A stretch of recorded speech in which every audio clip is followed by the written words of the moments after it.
Hi, it's Dave again with DRH Acrylic Creations. Today's going to be a combination day. Go swipe, transfer swipe, regular swipe, and some scooping and dragging. So stick around to the end and see the final results.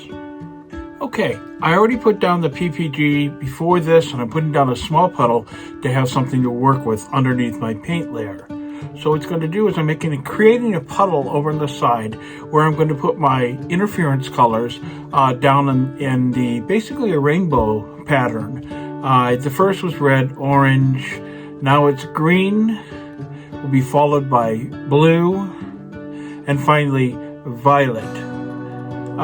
Basically, this is just going to be a quick swipe over the top with my cell activator. That's titanium white. It's mixed with 2 parts of Australian floetrol. Okay, I'm going to do the transfer swipe. I'm just scooping that paint up, and I'm going to place it down on the canvas.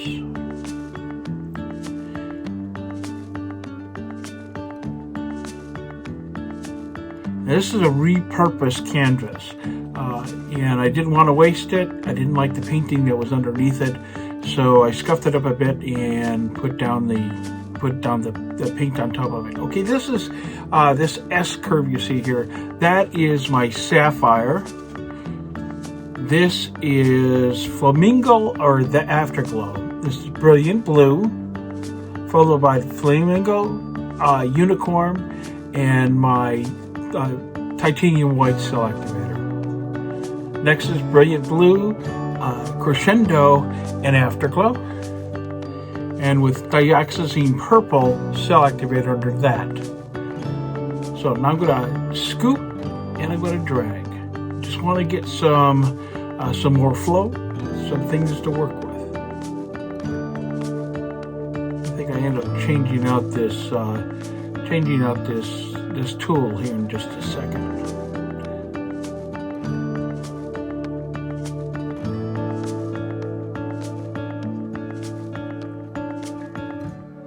Got my smaller tool now, easier to work with, get into tighter spaces.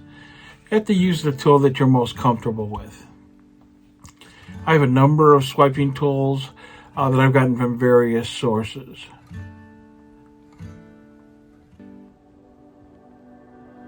These palette knives are very useful for all sorts of things. You see, I'm using it now to do small modifications of what's there.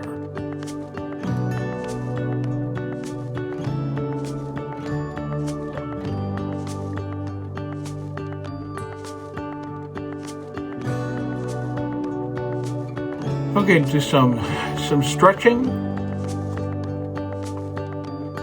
Idea is just to get the paint moved in the direction that I want it to be for the final composition.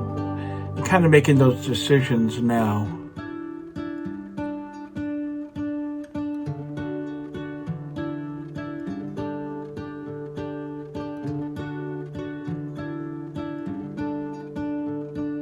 Okay, a lot of spinning, a whole lot of spinning. I think I cut most of it out.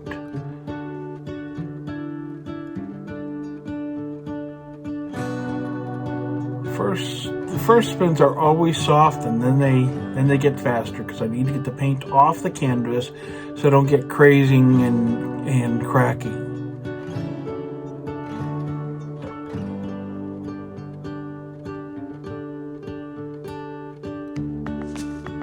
You see, still have quite a little puddle that I'm having to move around here, and I want to get it closer to the edge so I can get this moving, get it off the canvas. Like I said, I cut a lot of this out because the stretching took forever, the spinning took forever. I think the original video was somewhere around an hour and 25 minutes. So had to be cut down.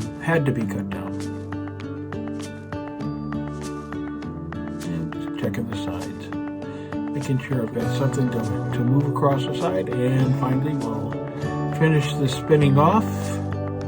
Okay, here's the wet results. Notice I got a lot of beautiful cells in here. See some of the modifications there. That pink and the difference between the two? That is my ghost layer. It's hard to see here, but you'll be able to see it here in a second when I show you the dried results. So overall, I'm loving the color mixing and how this finally came together. And I'm just trying to create depth by adding layers.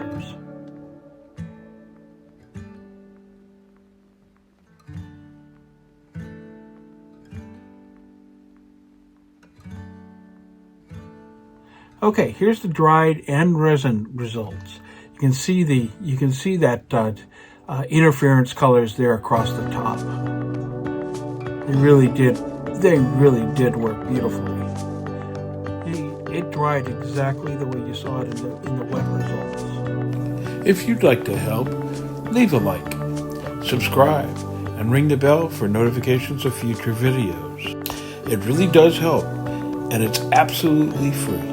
I want to thank you very much again for being here today, and I hope you got something out of this. If you could, leave me a comment down below and let me know what you think. And as always, I hope to see you next time. Bye for now.